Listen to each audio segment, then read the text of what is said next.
Hola, ¿qué tal a todos? Vamos a continuar en esta videosesión nuestro curso sobre Hegel y el siglo XIX y vamos a retomar precisamente donde nos quedamos la videosesión pasada en este análisis de la moralidad que Hegel presenta dentro de la sección del espíritu en la fenomenología. Esto en la página de la edición crítica 323, el espíritu cierto de sí mismo, la moralidad, que bueno, ya en realidad habíamos abordado parte de esto, es decir, esta sección del espíritu cierto de sí mismo, la moralidad, nos había conducido nuevamente a una revisión crítica de varios importantes postulados de la filosofía kantiana. Hablo de postulados en un sentido técnico respecto de lo que es Kant.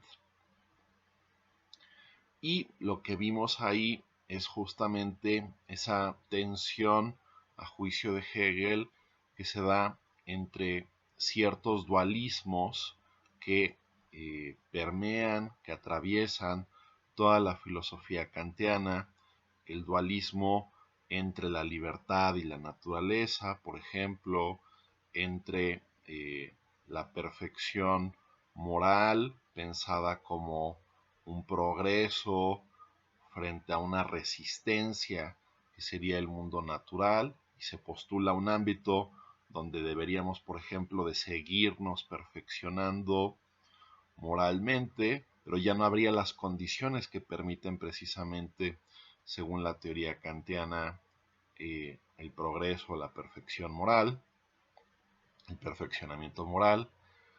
Y por último, hablábamos de esa tensión que se da entre autonomía y heteronomía en Kant, y justo incluso hasta relacionando esto con el tópico o con la postulación de la existencia de Dios. Todas estas cuestiones solo las estoy recapitulando, mencionando brevísimamente, pero se atendieron justo en el video previo, o en la sesión asíncrona previa.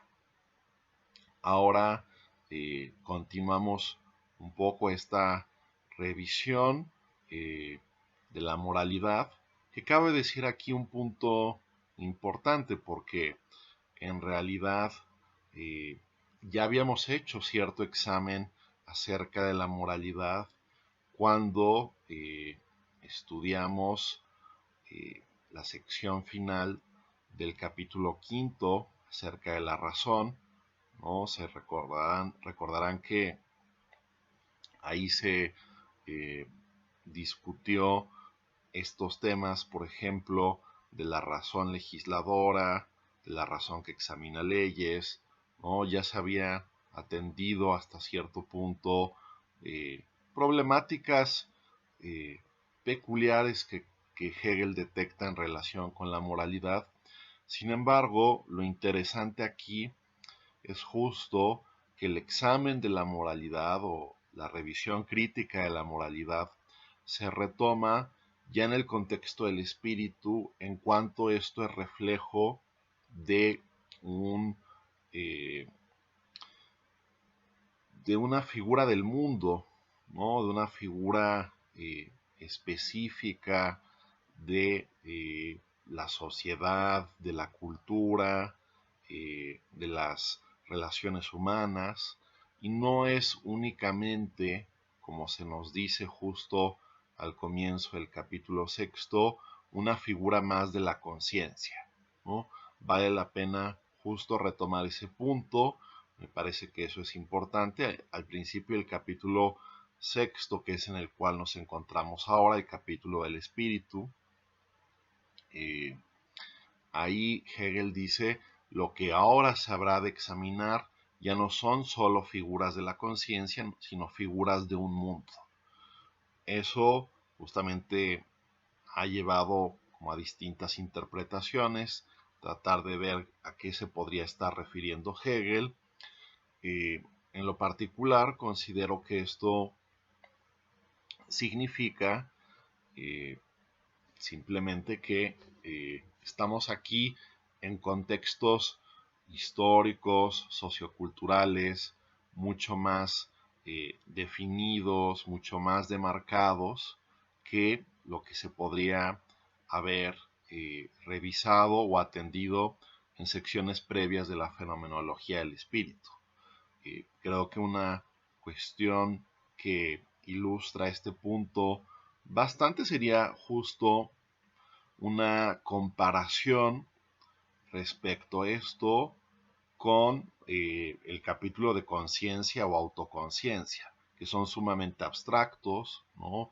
Por ejemplo, pensemos un momento en la dialéctica del amo y del siervo y no tenemos como clara idea de dónde está eso históricamente ubicado, ¿no? Aquí esas coordenadas se han vuelto mucho más tangibles, mucho más evidentes, se ve un poco eh, el, vamos a decirlo así, el desarrollo de cada época a partir de sus mentalidades, a partir de sus concepciones, como si estas mismas, vamos a decirlo así, eh, estuviesen ligadas por una especie de lógica interna, ¿no? Las propias concepciones de cada época, cómo se van sucediendo, cómo es que existen distintos puentes, manifiestan una lógica particular de fondo y bueno, recordemos que todo esto en realidad surge a partir de un examen, por ejemplo, acerca de la Ilustración, acerca de sus pretensiones, acerca de sus objetivos. Recordarán justo también a partir del video previo el conflicto entre intelección y fe, ¿no? Esta, vamos a decirlo así, visión bastante limitada que intelección y fe tienen una respecto de la otra, cómo es que se suscita un conflicto violento, precisamente en tanto que tenemos partes no dispuestas a acreditarse recíprocamente, a reconocerse, el famoso tema del reconocimiento, de la Anerkennung que permea a todo Hegel, y esos conflictos violentos no desembocan en un momento dado, decíamos, en la época del terror ilustrada, esa dureza, esos juicios taxativos, eh, inflexibles, un tanto unilaterales, ¿no? Que varios agentes políticos, históricos, emitieron o realizaron en un momento dado, y en eso encontraríamos, a juicio de Hegel, ¿no? Que es un poco la premisa interesante que manejábamos, ese correlato interesante que él marca entre lo que ocurrió o lo que pasó con la Revolución Francesa en el plano de la praxis, ¿no? En el plano específico de los eventos del mundo, pues eso tiene una especie de correlato quizás teórico con estas teorías de la moralidad que se empiezan a suscitar en el ámbito filosófico, particularmente pareciera ser que esto es lo que se tiene en mente Kant y Fichte. Bien, pero entonces, ¿no? Nosotros habíamos ya visto una revisión, un análisis crítico que Hegel presentaba acerca de la moralidad. Veíamos estas tensiones que obligaban justamente a la conciencia a desdoblarse en perspectivas un tanto antagónicas, según su propia conveniencia, ¿no? Que era esto de la Verstellung o lo que, por ejemplo, Gustavo Leiva pone en su traducción, el desplazamiento simulador. Y esto tendría después que desembocar en una sección, una subsección dentro de toda esta discusión que hemos venido manejando, que se llama la certeza moral, ¿no? El alma bella, el mal y su perdón. Como siempre, los títulos hegelianos son geniales: la certeza moral, el alma bella, el mal y su perdón, final de la 340, principio de la 341. Y aquí, de alguna manera, hay una conexión, vamos a ponerlo en esos términos, hay una conexión entre esa tensión que se venía manejando respecto al deber en su carácter más general y amplio, y esa concreción específica en una situación determinada, ¿no? Recordemos que ese era el último problema en relación con la filosofía kantiana que Hegel atendió.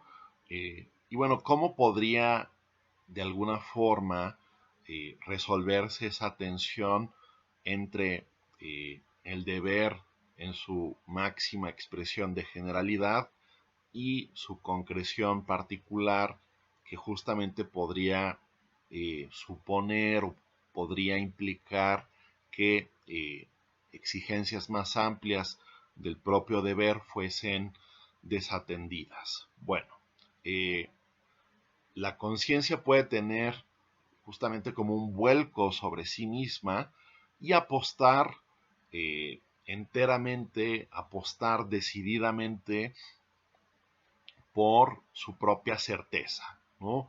Casi casi como si a partir de un sentimiento de autoconfirmación la, la conciencia pudiese excusarse diciendo que aquello que ella acredita como su deber es su deber y no hay nada más que objetar, ¿no? Aquí es claro que eh, Hegel traza un puente etimológico, a mi entender, entre la palabra para hablar de conciencia moral, en alemán, ¿no? Das Gewissen, ¿no?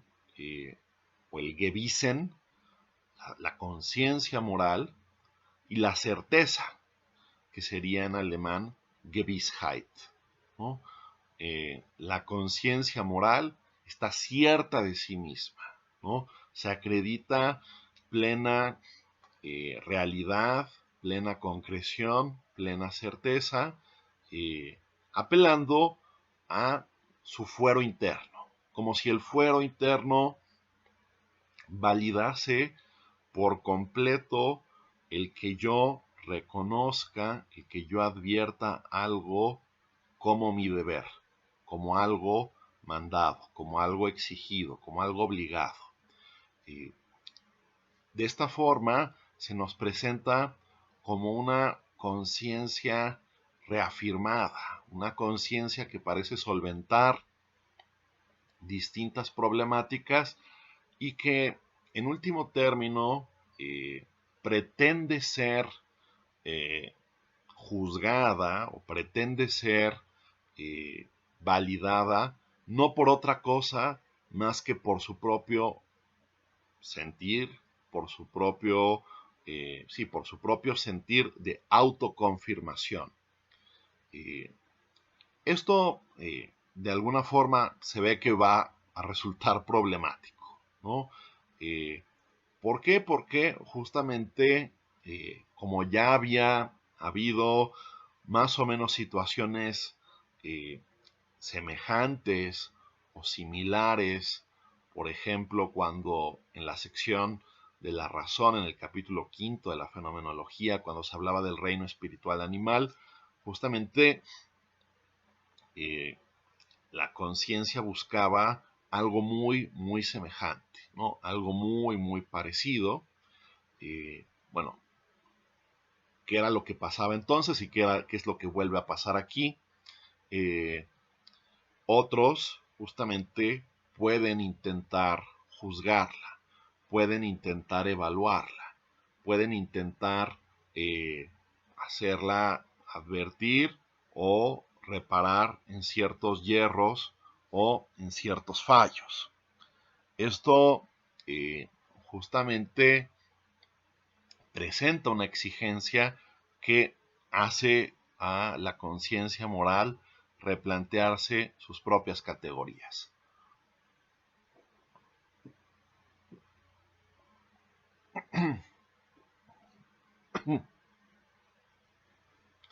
Entonces, otros pueden exigir, vamos a decirlo así, que la conciencia moral comparezca, que la conciencia moral se justifique, ¿no? Y aquí justamente vuelve a darse este proceso según el cual otros podrían advertirle a esta conciencia moral que está incurriendo en tales o cuales fallas o que tales acciones podrían ser consideradas negativamente. Y ante ello, justamente como que la conciencia moral se aferra a su punto de vista, ¿no?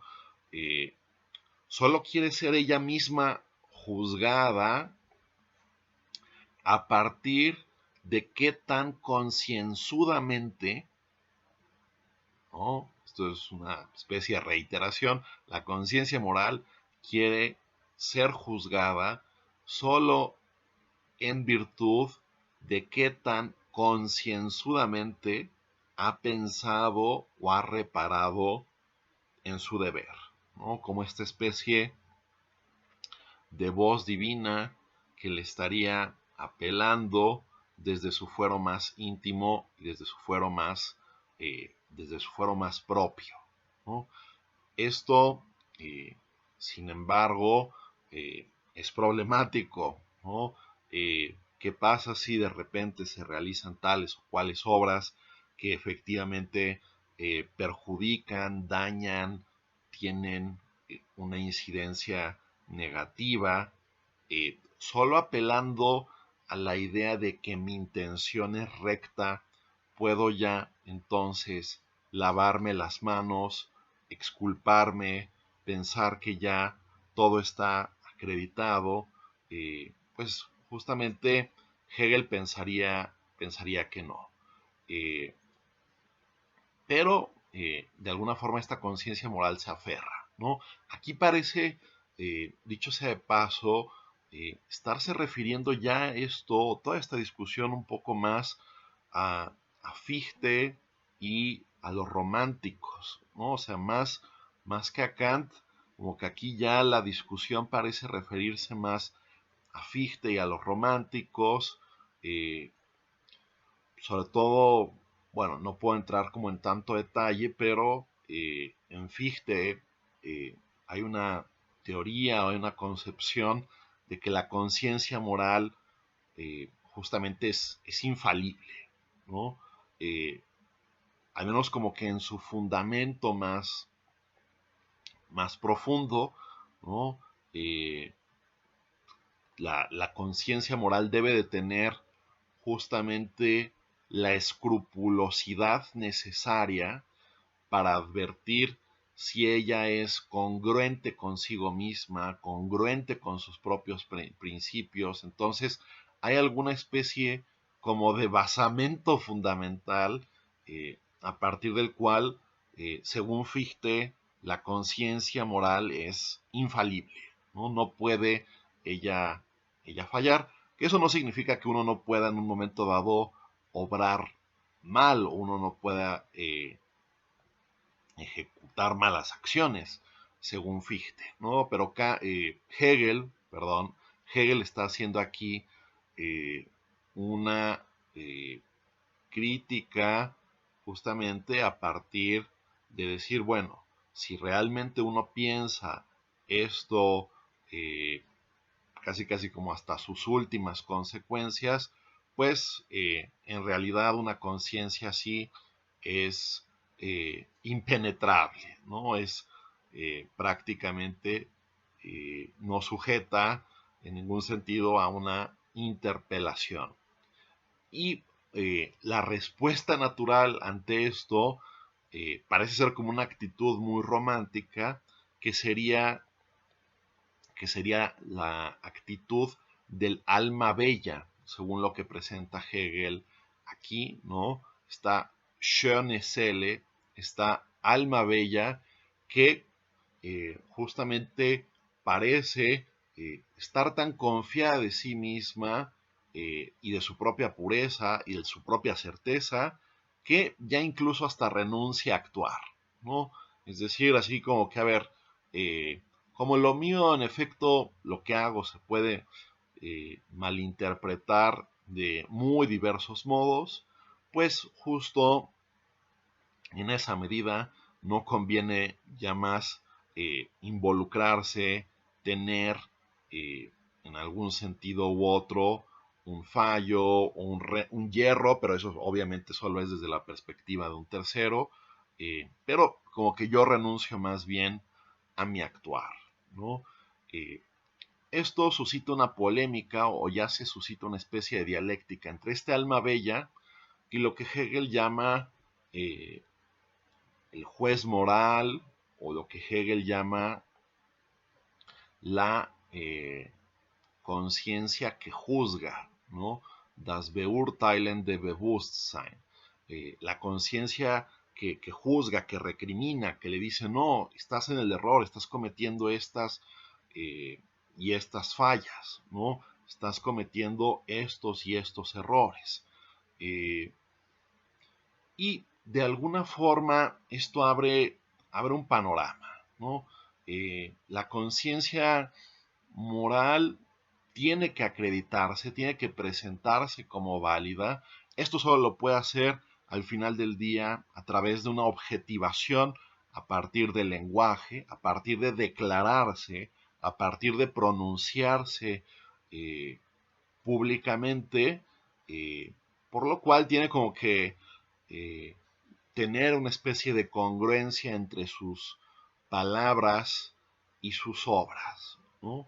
Una congruencia que ya sienta como una especie de precedente objetivo, una cuestión que queda ahí pública, que queda ahí asentada, que queda ahí develada, que es justamente susceptible de ser tomada o no ser tomada. Pero aquí el punto fundamental es que en algún punto, inevitablemente,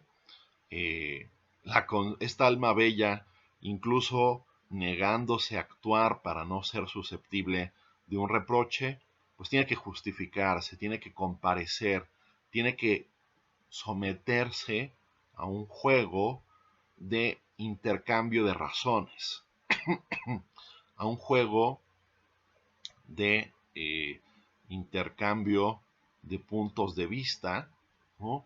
Que eso justamente va a ser una base para una posible experiencia, de reconocimiento, ¿no? Una experiencia de reconocimiento que aquí Hegel plantea muy paulatina, muy gradualmente, ¿no?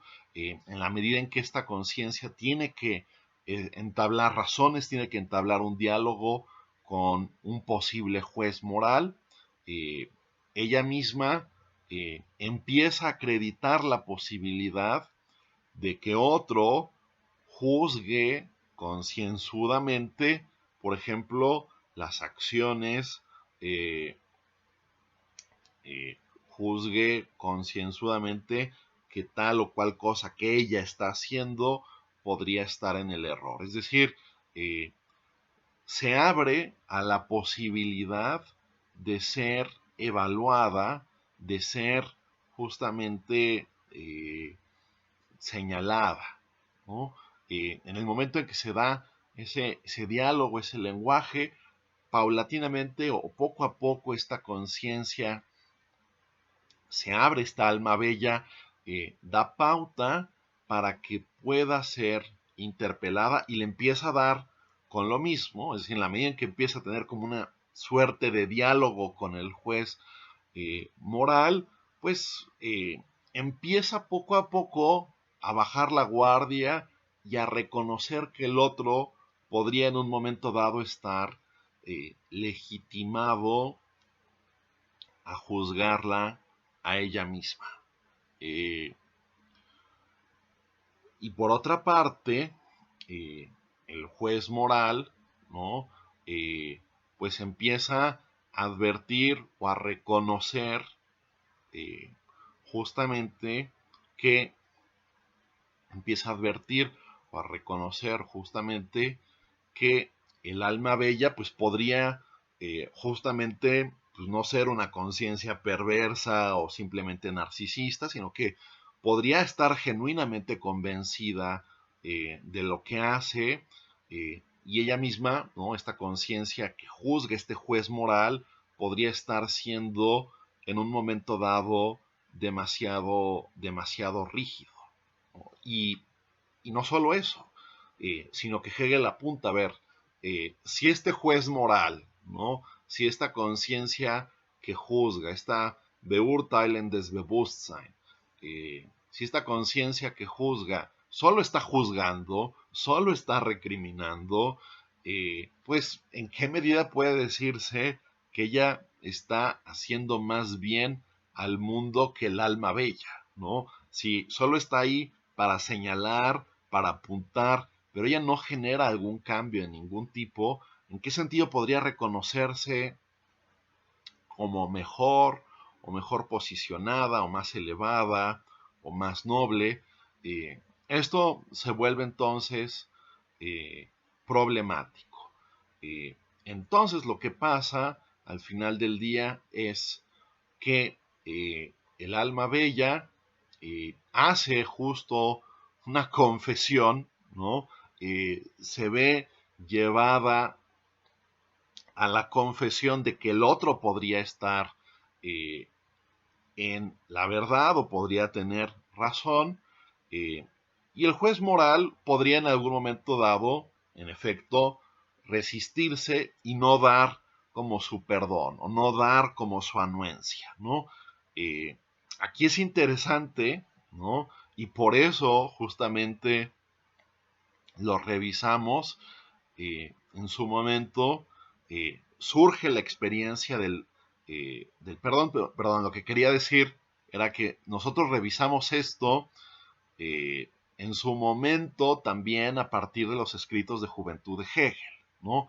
La importancia de la experiencia del perdón como algo que podría trascender justo estas limitantes, ¿no? Entonces, el juez moral podría o no aceptar la excusa, podría o no aceptar aquello que el alma bella hace para tratar de redimirse, hace en pos de su resarcimiento, podría no aceptarlo, pero sí lo acepta, pues ella misma también se pone en un plano de igualdad a partir de la experiencia del perdón para que se efectúe un reconocimiento, ¿no?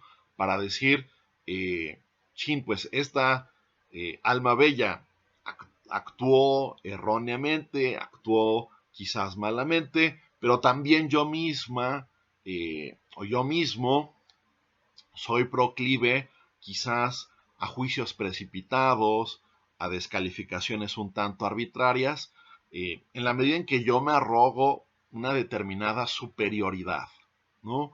Eh, entonces esto lleva a un cierre muy interesante, ¿no?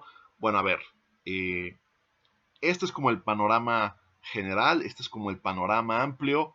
Ahora revisemos o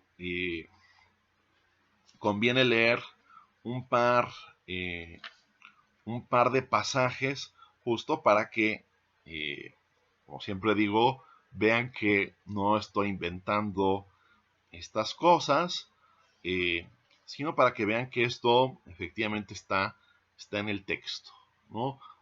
Vamos a recuperar algunos elementos para después justamente terminar de cerrar este análisis, ¿no?, de la dialéctica y la experiencia del perdón entre el alma bella y el juez moral. A ver, justo en la página 342 tenemos una caracterización de esta certeza que tiene la conciencia moral que justo busca escapar a esta problemática advertida antes, un poco en relación con la filosofía kantiana, de la tensión entre el deber en su máxima expresión de generalidad y el deber particular, ¿no? El actuar, ¿no? Esto está en la 342, el actuar como la realización efectiva es de este modo la forma pura del querer. Es la mera inversión de la realidad efectiva como un caso que es, en una realidad efectiva hecha. El mero modo del saber objetivo en el modo de saber de la realidad efectiva como producido por la conciencia. Es decir, el deber es lo que yo considero que es mi deber. Y punto, ¿no? Y en la medida en que he juzgado eso escrupulosamente, de acuerdo con la totalidad, vamos a decirlo así, de mis principios y convicciones morales, pues eso ya me acreditaría, eso ya me legitimaría. Un poco más adelante, ¿no? 343, principio de la 343, edición crítica. La certeza moral es más bien lo uno negativo o el sí mismo absoluto, ¿no? El selbst, ¿no? El self absoluto, que aniquila estas diferentes sustancias morales, ¿no? O sea, estas sustancias morales que son estos deberes particulares, ¿no? Eso queda completamente dejado de lado, y lo único que importa es mi propio convencimiento, ¿no? Mi propia persuasión. Es simple acción conforme al deber, que no cumpliste este o aquel deber, sino que sabe y hace lo concretamente justo. A ver, si esto es para mí justo aquí y ahora, eso es mi deber, independientemente de si teóricamente se podría postular que hay como un deber más amplio, más general, eso no importa. Mi certeza es aquí y ahora, y cumplir con eso, eso es mi deber, pero se empieza a hacer esto como una muralla, como les decía, ¿no? Dice Hegel, ahí mismo, 343, en la simple acción moral de la certeza moral, Gewissen, los deberes aparecen tan entremezclados que hay que romper de un modo inmediato con todas estas esencias singulares, y en la inconmovible certeza de la certeza moral ya no queda margen para agitar escrutadoramente el deber, ¿no? A ver, ¿será esto mi deber? ¿Será esta otra cosa?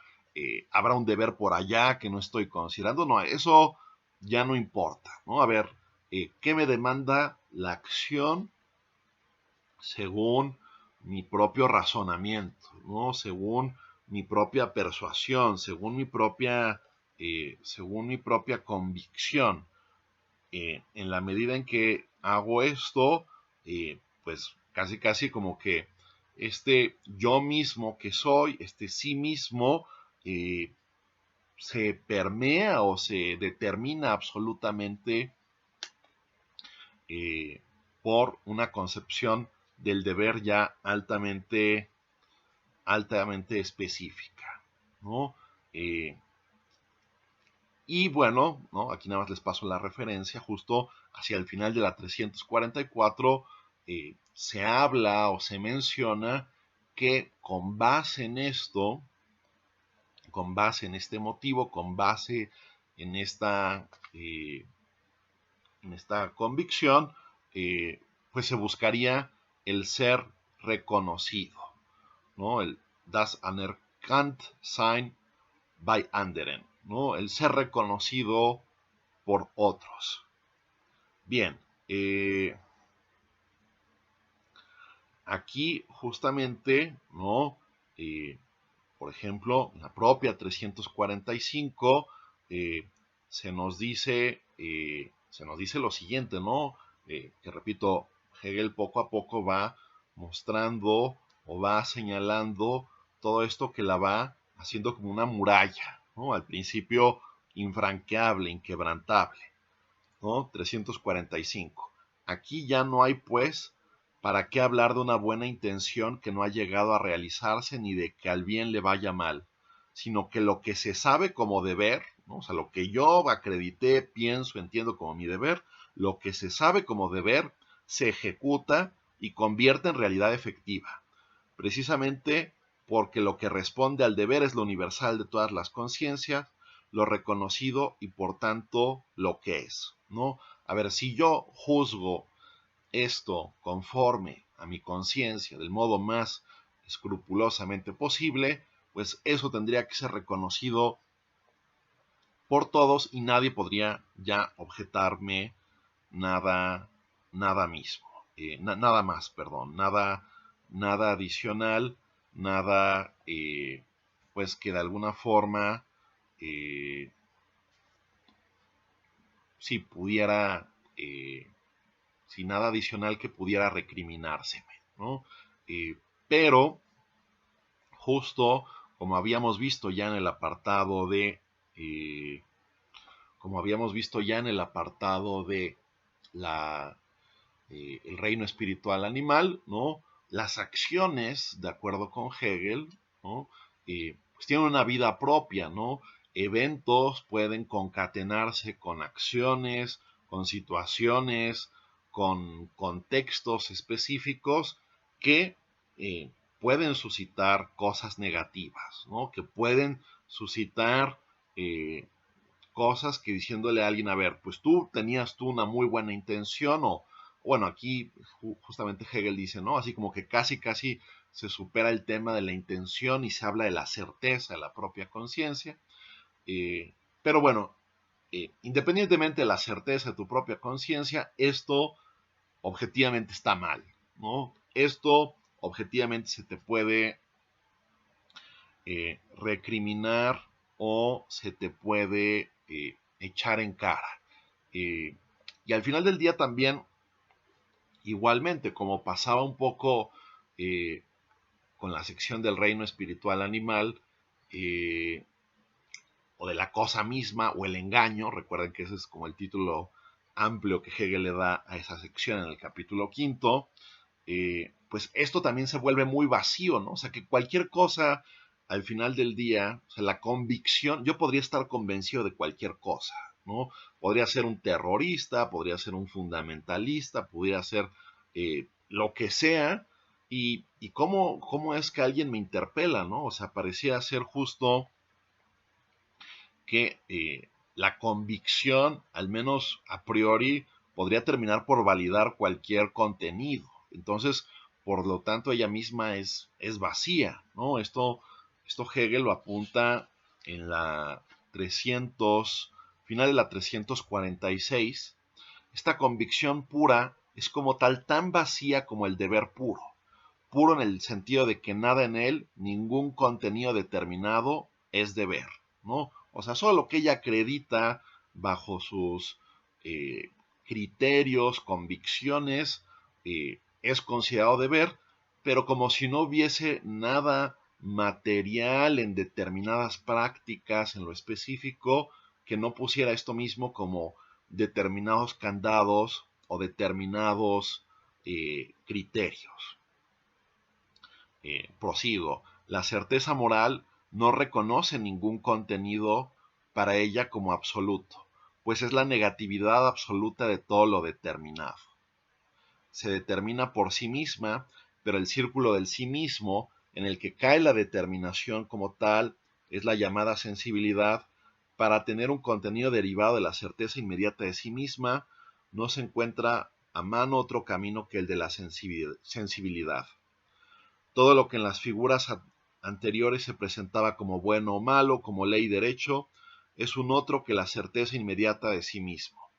Es un universal que ahora es un ser para otro. O considerado de otro modo, un objeto que, sirviendo de mediador de la conciencia consigo misma, se interpone entre ella y su propia verdad, y en vez de ser la inmediatez de la conciencia misma, más bien la desglosa de sí. Pero para la conciencia buena, la certeza de sí misma es la verdad pura, inmediata, ¿no? Que si esto es la ley, que si esto es el derecho, que si esto vale como tal o costumbre, como tal o cual costumbre de un pueblo, todo ello al final del día tendrá que ser revalidado o justificado al interior de esta certeza que, como vimos, es vacía y, como vimos, puede ser justo bastante caprichosa, ¿no? Eh,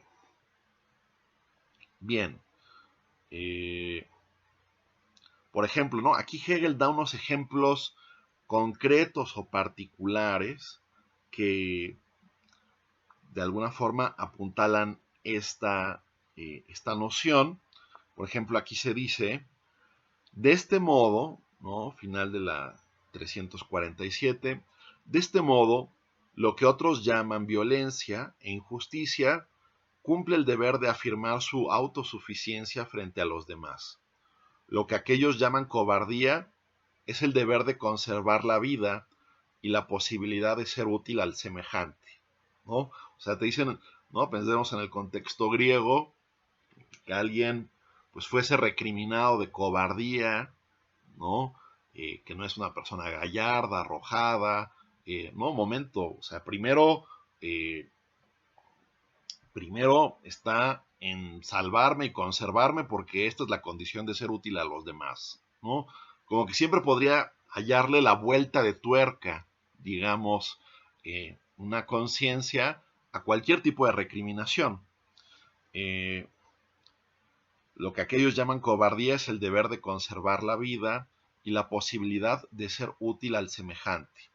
Y por el contrario, lo que llaman valentía atenta contra estos dos deberes. Sin embargo, a la cobardía no le es lícito ser tan torpe como para ignorar que la conservación de la vida y de la posibilidad de ser útil a otros son deberes, es decir, como para no estar convencida del carácter de deber de su obrar y para no saber que es en el saber donde subsiste el deber. De otro modo, cometería la torpeza de ser inmoral. Y como la moralidad consiste en la conciencia de cumplir con el deber, no le faltará al obrar ni la cobardía ni tampoco lo que se llama valentía. Lo abstracto a que se da el nombre de deber es capaz de este contenido lo mismo que de aquel. Sabe pues lo que hace como deber, y al saberlo, y al consistir la conformidad con el deber en la convicción del deber mismo, es reconocido por los otros. La acción es válida, por tanto, y tiene existencia real. Es decir, al final del día, eh, también aquí es como una de esas pequeñas fracturas o fisuras que Hegel va resaltando. Al final del día, incluso esta idea de que no soy valiente por el hecho de querer conservar mi vida, que sería esto una obligación, y por el mandato o la obligación también de ayudar a los demás, bueno, pues yo tengo que reconocer esto como deberes, ¿no? Como cosas que tienen por sí mismas, perdón, una determinada objetividad, ¿no? una determinada, una determinada realidad, con lo que se ve que de alguna forma ya hay aquí, repito, una fisura, porque esta convicción solo podría acreditarse en la medida en que se diga hay algo de objetivo, por ejemplo, en el deber de conservar la propia vida y no sacrificarme en un acto quizás temerario, ¿no? Hay algo de objetivo que reclamaría incluso a todos hacer lo mismo más allá de su propia convicción particular. Bueno, eso es como una pequeña fractura, repito, que Hegel, eh, que Hegel plantea, ¿no? Eh, Ese es un poco el dilema, ese es un poco la cuestión. Eh, y el problema es que esto puede conducir, ¿no? Este tema de la convicción, como les decía, como en el caso del fanático, como el caso del dogmático, a rajatabla, el fundamentalista, etcétera. Esto puede conducir al solipsismo moral, ¿no? Que en realidad, dicho sea de paso, dicho sea de pasada, para Hegel el tema del solipsismo, pues yo creo que es como una de las cuestiones que él siempre busca atacar más precisamente a partir de estas nociones de intersubjetividad, de comunidad, de instituciones, de prácticas sociales compartidas, ¿no?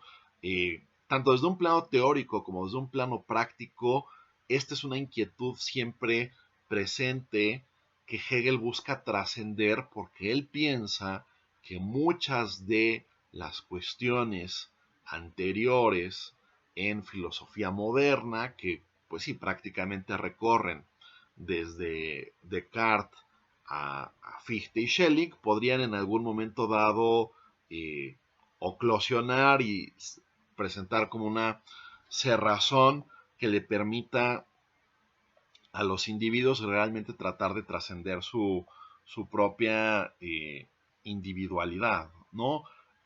Por lo tanto, aquí mismo justo surge o se apuntala una determinada discusión acerca, acerca de un solipsismo moral, ¿no? O sea, esta conciencia que solo se blinda a partir de su propia convicción, corre en un grave peligro de incurrir en una actitud semejante. Esto, página 350. Sin embargo, se halla libre de un deber determinado cualquiera. Se halla más allá del punto en que ellos creen que realmente está. Y este medium del ser mismo y el deber como lo que es en sí, vale para él solamente como momento. Así pues, lo que pone delante de los otros lo desplaza de forma simuladora él de nuevo, o, mejor dicho, lo ha deformado de un modo inmediato. En efecto, su realidad efectiva no es para él este deber y esta determinación propuestos, sino el deber y la determinación que él tiene en la certeza absoluta de sí mismo, ¿no? Es decir, justo retomemos un poco ese caso que se presentaba de la cobardía, mejor dicho, de la valentía y el deber de conservar la propia vida y ser útil para los demás, ¿no? Eh, si la conciencia moral es interpelada en términos de sugerirle, ya está reconociendo que hay algo objetivo que te obliga a ti, independientemente de tu propia convicción, a atarte o vincularte con estas obligaciones, ¿no? Como que la conciencia normal, moral, perdón, no normal, la conciencia moral casi casi como que se pone un poco nerviosa y dice, no, esto es un momento únicamente, esto es únicamente un momento.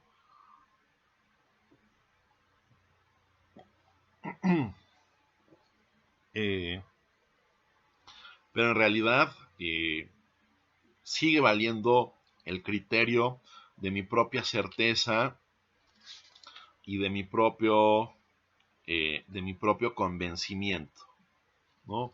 Eh, y de forma tal que se regodea y se convierte en esta propia alma bella, ¿no? Esta alma bella que de alguna forma se regodea en su propia pureza, ¿no? Se regodea en su propia intención, en su propia visión de sí misma. Aquí, por ejemplo, ¿no?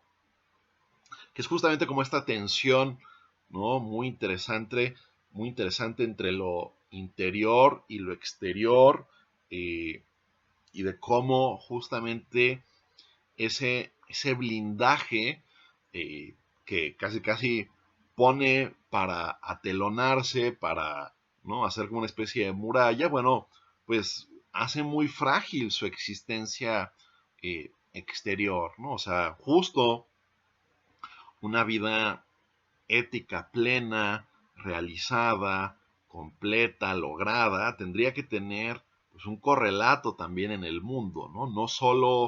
Eh, no solo lo que cuentan son las puras eh, intenciones, como decíamos, ¿no?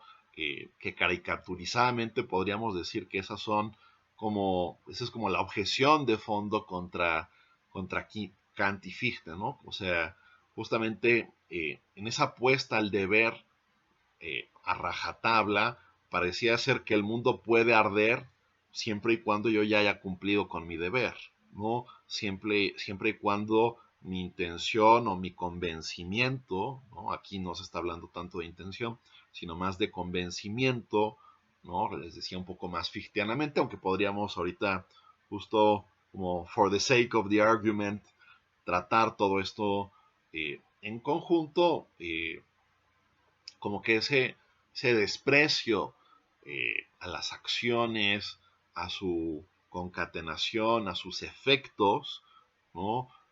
Sería inadecuado, ¿no? Eso no quiere decir, ¿no? Esto como un poco como nota, como nota al margen, esto no quiere decir ni mucho menos que Hegel sea una especie de consecuencialista o utilitarista, o que él está apostando por decir que, vamos a ponerlo en estos términos, las consecuencias y no la intención o no el convencimiento son los que le da un valor al obrar moral.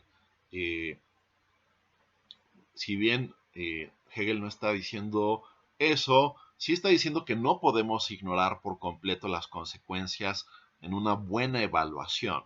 Tendría que haber una especie como de equilibrio reflexivo justo entre una escrupulosidad, una conciencia, una intención. Todo eso está muy bien, pero también justamente habría que hacer un balance con prácticas sociales acreditadas que pues de alguna forma, independientemente de lo que uno pueda creer o no en su foro interno, pues le dan estas pautas sociales o estas instituciones a la gente una determinada orientación o guía para saber qué cosas son correctas y qué cosas son incorrectas, ¿no? Por eso el apoyo justo en Hegel, ¿no? Ya, hablando como en general, ¿no? De todo lo que es Hegel, ya incluyendo como su sistema de madurez. Por eso la importancia de esto de la eticidad o de la Sittlichkeit, ¿no? Que como yo les decía, para Hegel, pues nadie aprende a ser moral, eh, nadie aprende a ser moral a partir única y exclusivamente de que le digan a temprana edad, obra de forma tal que la máxima de tu acción pueda ser convertida en una ley universal, ¿no? O obra de modo tal que en tu persona, como en las demás, trates a la humanidad no simplemente o no meramente como medio, sino siempre también como un fin, ¿no? U obra de forma tal, tus acciones constituyan un reino de los fines del cual tú mismo llegues a ser parte, ¿no? O sea, nadie aprende a ser moral a partir de comprender esas formulaciones del imperativo categórico desde chico, ¿no? Sino que es aprender desde la perspectiva hegeliana, ¿no? Estoy hablando un poco ahorita al margen, haciendo una especie de paréntesis, por ejemplo, hablando de su teoría pues práctica en general, tal como está expuesta en la filosofía del derecho, pues es a partir, por ejemplo, de la familia, ¿no? Los primeros roles que uno asume al seno de la misma, los roles que uno asume en la sociedad civil, los roles que uno asume como parte o como miembro de un Estado, pues eso es lo que nos va dando como una especie de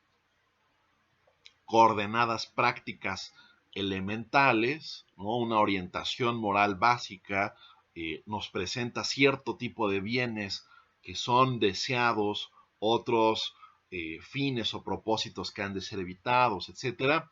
Y todo eso después, por supuesto, puede tener una acreditación o debe de tener una acreditación eh, particular, subjetiva, en el foro de mi conciencia, etcétera, ¿no?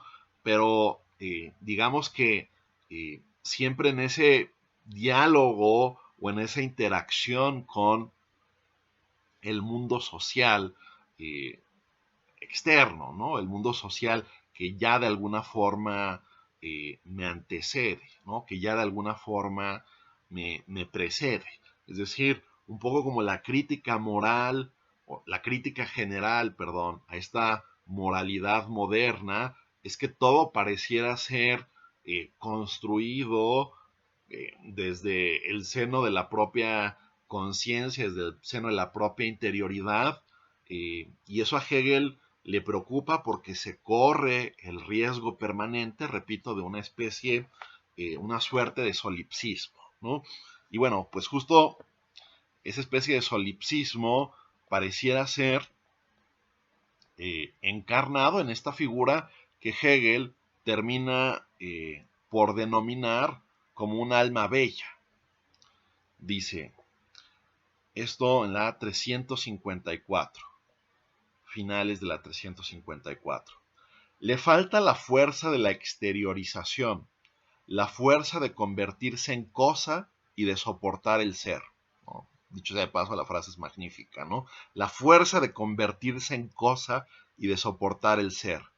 Vive en la angustia de manchar la gloria de su interior con la acción y la existencia, ¿no? O sea, es tan pura que ni siquiera quiere casi como que meterse al mundo, ¿no? Vive en la angustia de manchar la gloria de su interior con la acción y la existencia. Y para conservar la pureza de su corazón, rehúye todo contacto con la realidad efectiva y permanece en la obstinada impotencia de renunciar al propio sí mismo, llevado hasta el extremo de la última abstracción y de darse sustancialidad y transformar su pensamiento en ser y confiarse a la diferencia absoluta.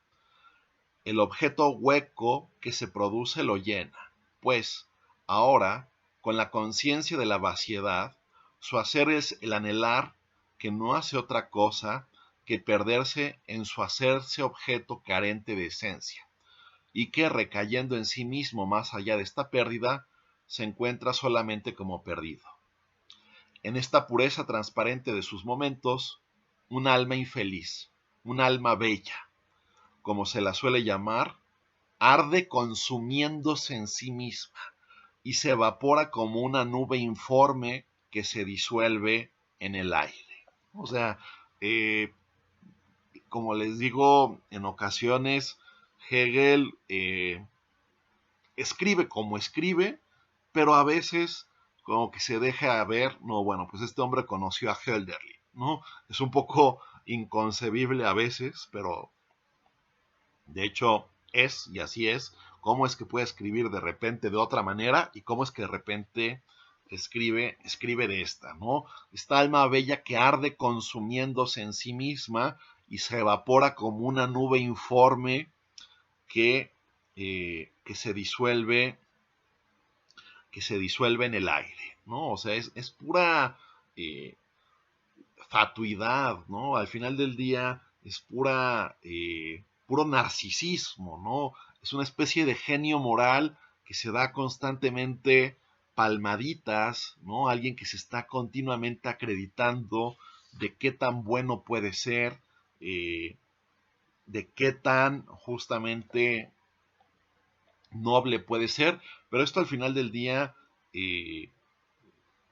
conduce, ¿no? En la medida en que en que se va abriendo a la posibilidad de que otros la recriminen, pues se va haciendo más manifiesto esta hipocresía, ¿no? O sea, de que, a ver, yo soy tan puro, nadie me puede juzgar, soy infranqueable, soy invulnerable. Bueno, si eres tan pura, ¿por qué justamente te rehuyes de este juego del intercambio de razones, de examinación, de diálogo, de escrutinio, que tienes que perder si realmente estás tan santificada y nunca te puedes manchar las manos? Precisamente en la medida en que se reconoce o se advierte la posibilidad de ensuciarse las manos, de advertir la posibilidad del error, bueno, pues esto ya la haría de alguna forma tambalearse, ¿no? Esto ya la haría de alguna forma, eh, sí, tambalearse, ¿no? Y bueno, puede ser recriminada, ¿no? Puede ser justamente eh, interpelada, ¿no? A ver, déjenme buscar justo un pasaje donde esto se muestre, ¿no? Que bueno, es interpelada por este juez moral o esta conciencia evaluadora, ¿no? Eh, que justamente le está haciendo ver esa, esa hipocresía, ¿no? Eh, esa posibilidad justamente latente de que ella podría estar en el error, ¿no? A ver, esto en la 357, y tampoco es desenmascaramiento y disolución de la hipocresía el que la conciencia universal persista en su juicio, ¿no? O sea, la conciencia universal, bueno, esto ya, unos pasajes no los puedo leer todo, ¿no? Pero un poco para que se entienda, aunque ya la conciencia moral le ha venido diciendo no, podrías estar en el error, no, tus acciones podrían o han tenido estas consecuencias nocivas y negativas, y el alma bella, como le dice, no, yo me deslindo, yo me aparto, yo me lavo las manos. Entonces, ¿no? Ese es un poco el contexto. Página 357. Y tampoco es desenmascaramiento y disolución de la hipocresía el que la conciencia universal persista en su juicio. Al denunciar a la hipocresía como mala, vil, etc., la conciencia universal se remite en tales juicios a su ley, lo mismo que la conciencia mala se remite a la suya, ¿no? O sea, cada quien está montado en su caballo y cada quien es inflexible para dejar su punto de vista. En efecto, aquella se pone en contraposición con esta y se presenta así como una ley particular. No le lleva pues ninguna ventaja a la otra, sino que más bien la legitima. Y este celo hace exactamente lo contrario de lo que cree hacer. Es decir, muestra lo que llama verdadero deber y que debe ser universalmente reconocido como algo no reconocido, con lo que confiere por tanto al otro el derecho igual del ser para sí. Es decir, como les decía, de alguna forma ambas van incurriendo, ambas van percatándose o advirtiendo que el otro justamente, casi podríamos ponerlo en estos términos para que quede muy claro.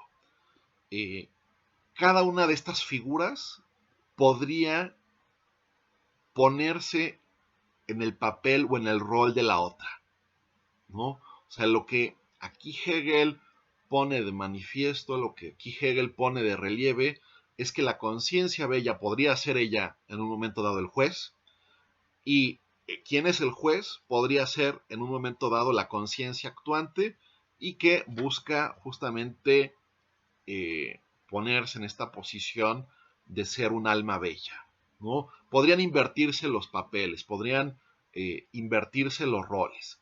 Si esto es así, ¿no? Si esa posibilidad es latente, entonces tienen forzosamente que relativizar sus propios puntos de vista y minimizarlos, ¿no? Porque son sobradamente, vamos a decirlo así, eh, exigentes con el otro y son muy laxas consigo mismas, estas figuras. Pero ¿qué pasa si se ponen en la posición contraria? Pues tendrían justamente que recalibrar todo lo que han pensado, recalibrar todo lo que han concebido, y esto es de alguna forma eh, de alguna forma lo que ya suscita un resquebrajamiento, ¿no?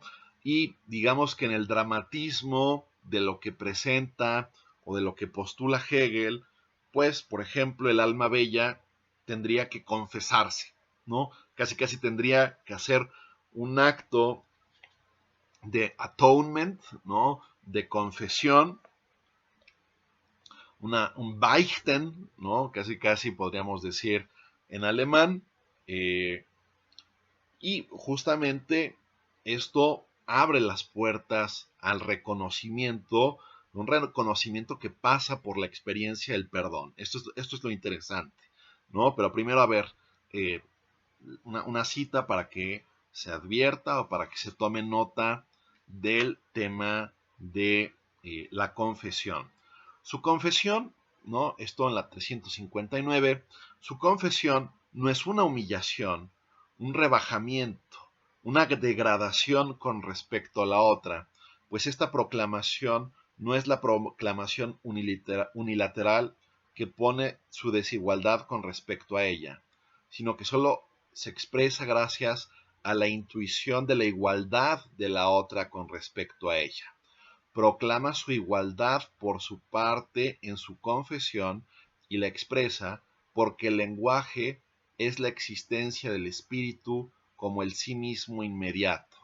Espera pues que la otra contribuya con lo suyo a esta existencia, ¿no? O sea, justamente el lenguaje, la comunicación, la intersubjetividad abre un plano espiritual. Cuando están ya en este momento de intercambiar razones, puntos de vista, es justamente cuando se da esa suerte de conciencia colectiva, ¿no? Que esto no quiere decir que haya como una mente que los esté pensando, sino que se da un ámbito de inteligibilidad común, ¿no? O sea, cuando aquí Hegel dice que hay una especie, ¿no? ¿No? O sea, cuando se inaugura esta igualdad a partir del lenguaje, y dice porque el lenguaje es la existencia del espíritu como el sí mismo inmediato, esto quiere decir que hay un espacio de razones, hay un espacio de entendimiento común, que esto no podría lograrse sin haber atravesado todo esto, ¿no? O sea, percatarse de esto que es tan vital y tan dramático y tan epocal, ¿no? Algo que marca realmente una mentalidad, es algo que tenemos que apropiarnos en nuestra época, sugiere Hegel, porque pues esto abre las pautas para un verdadero entendimiento común, para una verdadera experiencia de reconocimiento, ¿no? Es decir, en esta posibilidad de confesarse, de solicitar el perdón, uno mismo se muestra como vulnerable, y los demás, en la medida en que aceptan esa confesión y reconocen ellos mismos su postura de vulnerabilidad, pues ellos mismos están dando pauta para una simetría, ¿no? Para una verdadera simetría, y no este reconocimiento desigual que, por ejemplo, se advertía desde la pauta, por ejemplo, de la dialéctica del amo y del siervo, ¿no? O sea, prácticamente mucho o casi todo lo que se ha dicho en la fenomenología coadyuva mucho para llegar a este punto. Este es uno de los puntos neurálgicos de toda la fenomenología, ¿no? Por eso no quería hacer como el spoiler, ¿no? Pero ver justo eso del espíritu del cristianismo y su destino estuvo motivado en grandísima medida para llegar a este punto, ¿no? Para llegar a esta escena, ¿no? Porque se retoma justamente el tema del perdón como algo que puede instaurar comunidad, que puede instaurar o renovar una Sittlichkeit, una eticidad, que puede abrir un horizonte para experiencias de un reconocimiento auténtico y no justamente un reconocimiento que busca ser manipulador como aquel del amo y el siervo, ¿no? Eh, Aquí voy a leer justo igualmente unos pasajes, es ya prácticamente el fin de esta sección, ¿no? Es prácticamente ya el fin de esta sección antes de dar paso a la religión, ¿no? Al capítulo 7. Leo 360. El alma bella, carente de realidad efectiva, en la contradicción de su sí mismo puro y de la necesidad del mismo exteriorizarse en el ser y de transformarse en realidad efectiva, en la inmediatez de esta oposición retenida, una inmediatez que es solamente el medio y la reconciliación de la oposición llevada hasta su abstracción pura, y que es el ser puro o la nada vacía, el alma bella, por tanto, como conciencia de esta contradicción en su inmediatez irreconciliada, se ve desgarrada hasta la locura y se ve consumada en una nostálgica tuberculosis, ¿no? Igualmente aquí el poeta Hegel volvió a hacer acto de aparición, ¿no?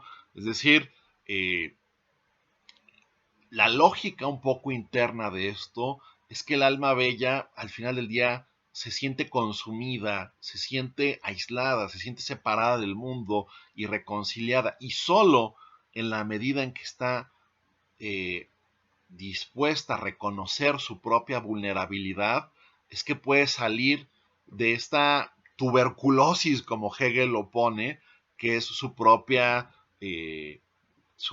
disposición, su propio estado anímico, que se consume a sí mismo, ¿no? El alma bella, por tanto, como conciencia de esta contradicción en su inmediatez irreconciliada, se ve desgarrada hasta la locura y se consume en una nostálgica tuberculosis. Esa conciencia abandona, por tanto, de hecho, el duro aferrarse a su ser para sí, pero solo produce la unidad carente de espíritu del ser, ¿no? Si esta confesión se toma, ¿no? Si la conciencia que evalúa, si este juez moral toma esta confesión como válida, pues al final él mismo tiene que ponerse en el lugar del otro. Al final él mismo tiene que reconocer que está obrando mal, solo apuntando, solo señalando, no obrando un bien en el mundo. Tiene que darse cuenta que él mismo podría ser señalado por un otro. Entonces, como que se caen las murallas, se caen estos cercos que cada uno construyó y está en una disposición de reconocerse que justo estuvo mediada por, por la experiencia del perdón, ¿no? Y aquí viene igual una de las frases que de alguna manera me parecen magistrales, ¿no? Esto es 361. Eh, la ruptura del corazón duro y su exaltación a universalidad es el mismo movimiento ya expresado en la conciencia que se confesaba. Y aquí lo mejor. Las heridas del espíritu se curan sin dejar cicatriz, ¿no? Las heridas del espíritu se curan sin dejar cicatriz. El acto no es lo imperecedero, sino que es devuelto a sí mismo por el espíritu. Y el lado de la singularidad que se halla presente en él, sea como intención o como negatividad existente y límite de la misma, es lo que inmediatamente desaparece. Bien, voy a seguir leyendo un poco, voy a leer 2 fragmentos más y termino dando una explicación que nos redondea un poco todo esto, ¿no? Pero aquí, repito, lo dramático es justamente ese telón que cae, esta vulnerabilidad, este perdón, este reconocimiento mutuo y este reino espiritual de intercambiar razones y de ver al otro como alguien que podría ser yo mismo. Eso es aquí lo decisivo, ¿no? 361. Pero esta renuncia al pensamiento que divide y a la dureza del ser para sí que a él se aferra, porque de hecho se intuye a sí misma en la primera. Esta, que echa por la borda su realidad efectiva, convirtiéndose en un este superado, se presenta así, de hecho, como universal.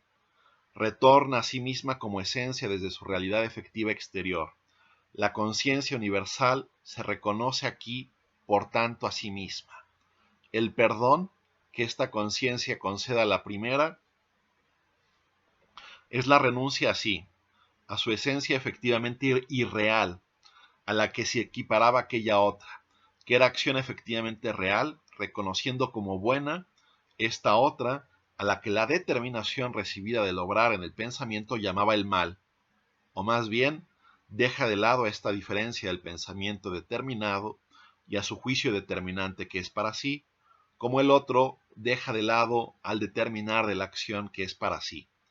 La palabra de la reconciliación, Versöhnung, ¿no? Dijimos que este es también de los términos hegelianos medulares, ¿no? La reconciliación.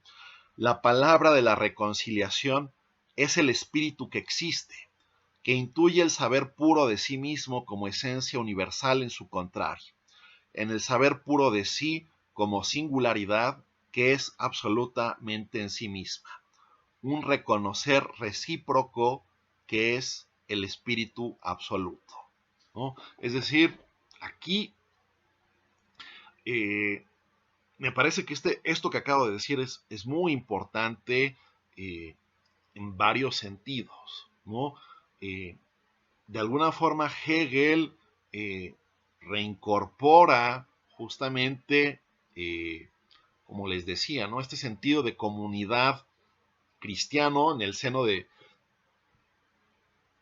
su filosofía especulativa, de cuando ya haya dos que de alguna manera estén, de alguna manera, sí, orando en nombre de Jesús, ¿no? Cuando haya dos, ahí estará el amor habitando entre ellos, inhabitando entre ellos, ¿no? Bueno, aquí obviamente no se hace una referencia religiosa explícita, pero un poco esa es la intención y es la manera en que Hegel recupera esa intuición o esta noción en el seno de su filosofía, ¿no? Es decir, aquí es muy paradigmático que se hable del espíritu absoluto como esta comunidad del perdón de gente que está dispuesta a ponerse en el papel del otro, a reconocerse como iguales, a dejar de lado arrogancias, concepciones de pretendida superioridad. En esa medida, aquí ya se instaura esta dimensión del espíritu absoluto, ¿no? Que es algo que habrá que tener que perfilar muchísimo más, pero es sumamente llamativo que esto ya quede así consolidado en este punto, ¿no? Y les leo las últimas páginas eh, de esta sección justo antes de pasar al capítulo. Les leo las últimas líneas antes de pasar justo al capítulo 7 sobre la religión. Y ya ahora concluimos, ¿no?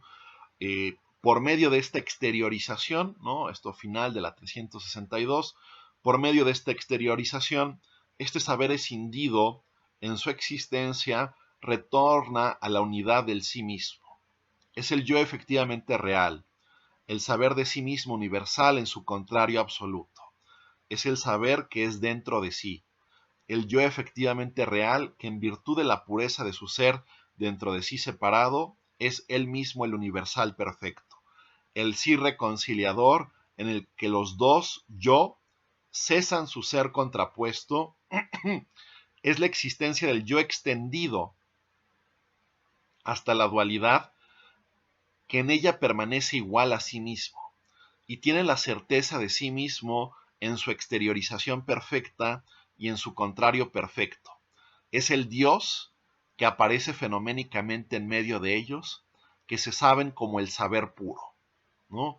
Eh, Leo esto último otra vez, nada más.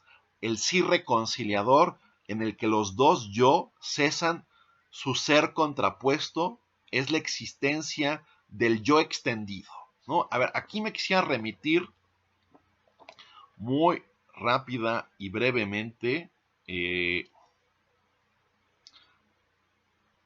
a algo que habíamos dicho en el capítulo cuarto, justo antes de abordar la dialéctica del amo y el siervo. Hay un pasaje que conecta muy claramente con este desarrollo, ¿no? En la página 109 de la edición crítica, ¿no? Cuando ya se nos presentan, ¿no? Volvamos la película unos momentos y volvamos justamente a la dialéctica del amo y del siervo, ¿no? Cuando, o justo antes de que ésta se involucre, pero salen estas dos conciencias al encuentro, eh, se ven, ¿no? Y ahí dice Hegel lo siguiente, ¿no? En cuanto una autoconciencia es el objeto, este es tanto yo como objeto. Aquí está dado ya para nosotros el concepto del espíritu, ¿no? O sea, estas dos individualidades que se reúnen y que van a interactuar en algún sentido, dice Hegel, aquí está dado el concepto del espíritu. Más tarde, mucho más tarde, pero es el ahora que nos está ocupando. Más tarde vendrá para la conciencia la experiencia de lo que el espíritu es. Esta sustancia absoluta, que en la perfecta libertad y autosuficiencia de su contraposición, es decir, de distintas conciencias de sí que son para sí, es la unidad de las mismas. Yo es nosotros y nosotros yo.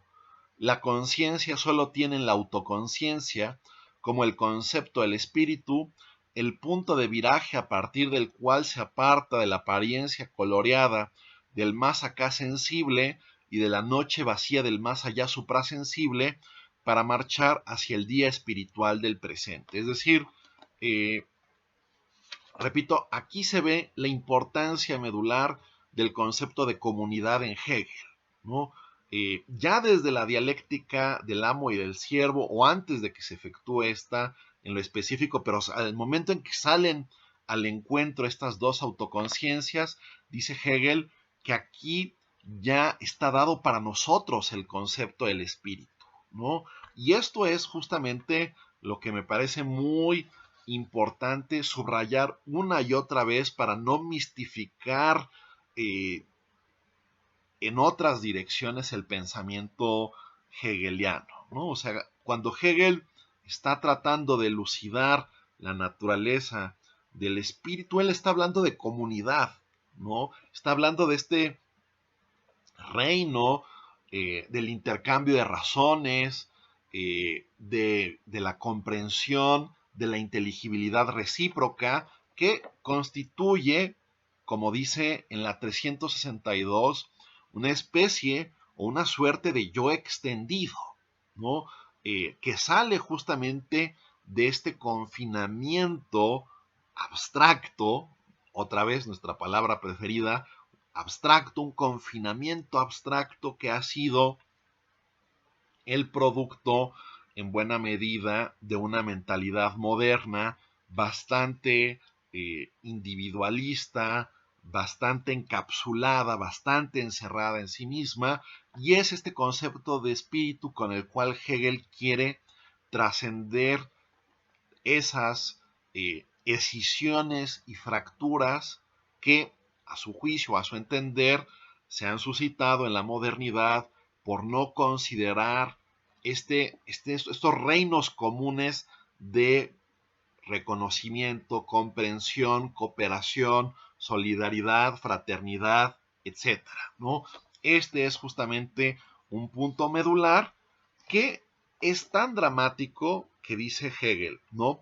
Es el Dios, ¿no? Que es importante decir que no dice es Dios, sino es el Dios que aparece fenoménicamente en medio de ellos, que se saben como el saber puro, ¿no? Es decir, como este reino donde justamente los seres humanos pueden trascender su animalidad, su ser únicamente sensible, y donde pueden apostar por vivir una existencia más trascendente, más rica, más llena, más plena de sentido, más plena de significado.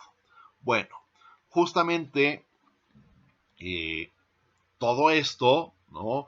Eh, Hegel piensa no hay mejor forma o manera de entenderlo ya de una forma mucho más plástica, mucho más concreta, mucho más delineada.